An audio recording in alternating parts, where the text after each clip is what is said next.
Hello and welcome back to the Coffee and Calls YouTube channel. In this video I'm going to run through how to adjust the OPV pressure on the Sage or Breville Dual Boiler, only because there aren't actually many videos out there that explain how to do it. What you're going to need a Phillips style screwdriver bit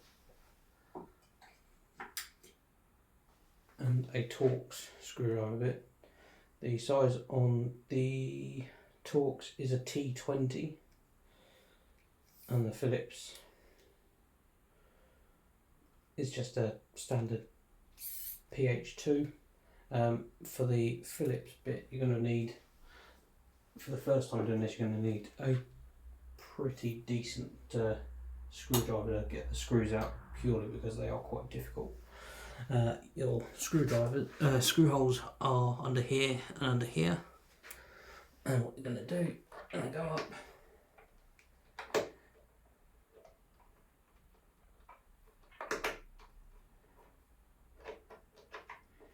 once you can actually find the screw. There we go.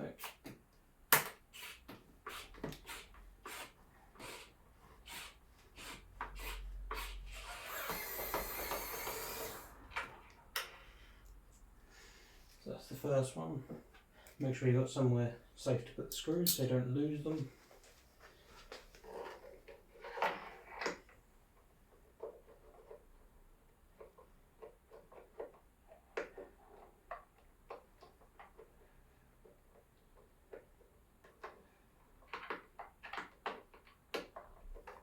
It's quite fiddly finding the actual screw hole, so just be patient and you will get it eventually. There we go, just like that.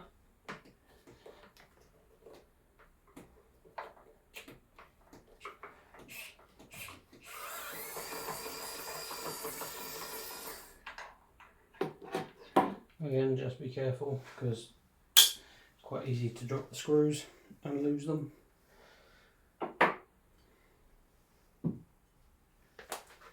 Right, so that's that part done out of the way. And what you're going to do is get to the back of the machine.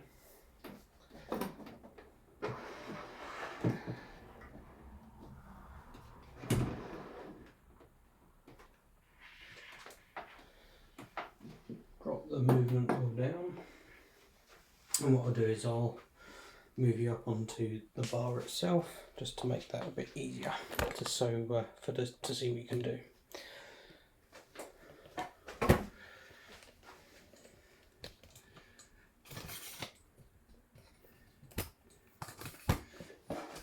Get a lovely view of my garden while you're at it.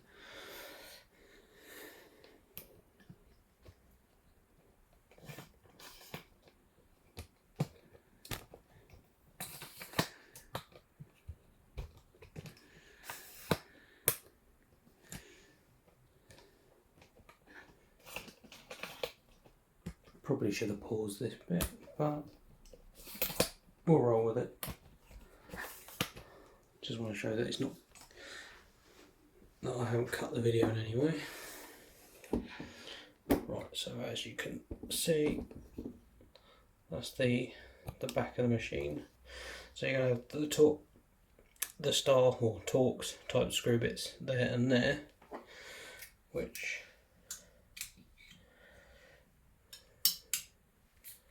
we will remove now.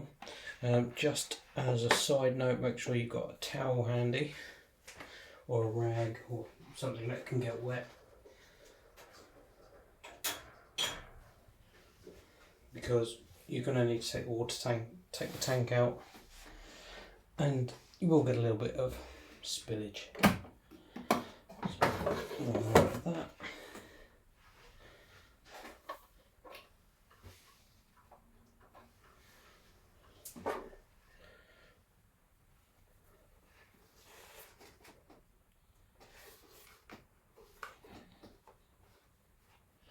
What I like to do, I like to just sort of get the towel and just sort of throw it in the hole there, just so that it catches the majority of anything that may sort of drip as you take the back cover off and take the water tank out.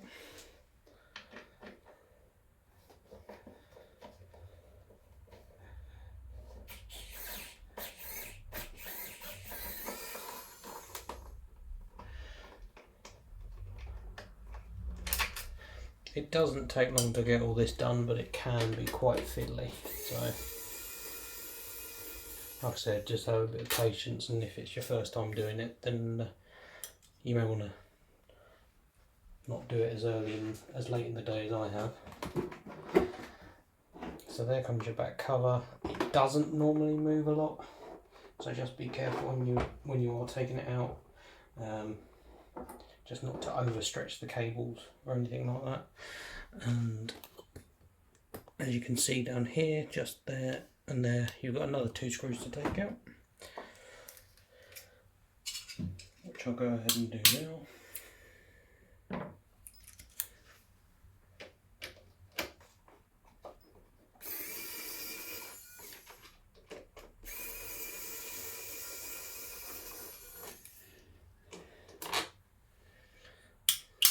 One.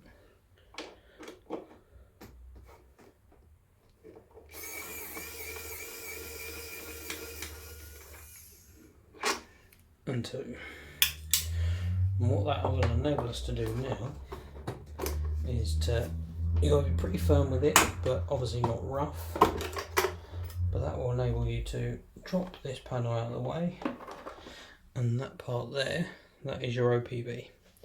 So another bit you'll need is a pair of pliers, because you do need to be able to get this hose off.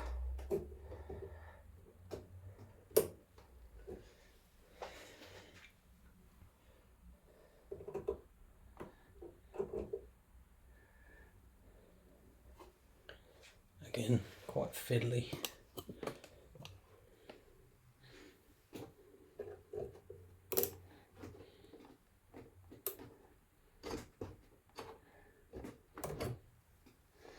Just like that.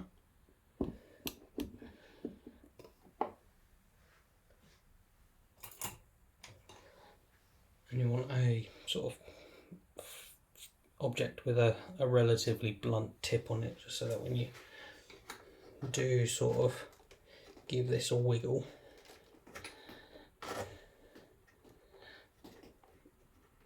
you don't risk breaking or tearing anything or snapping anything. Just got to be really careful.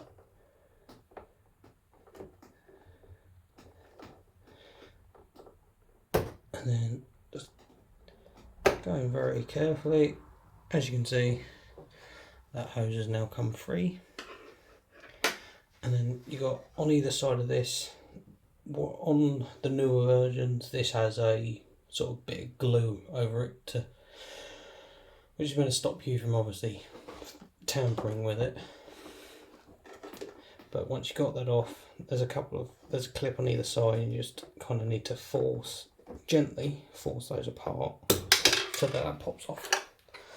Don't lose that bit of plastic, because otherwise the OPV itself will kind of be ruined and you have to get a new one. And then all you need to do is gently turn it towards you. Doesn't take a lot.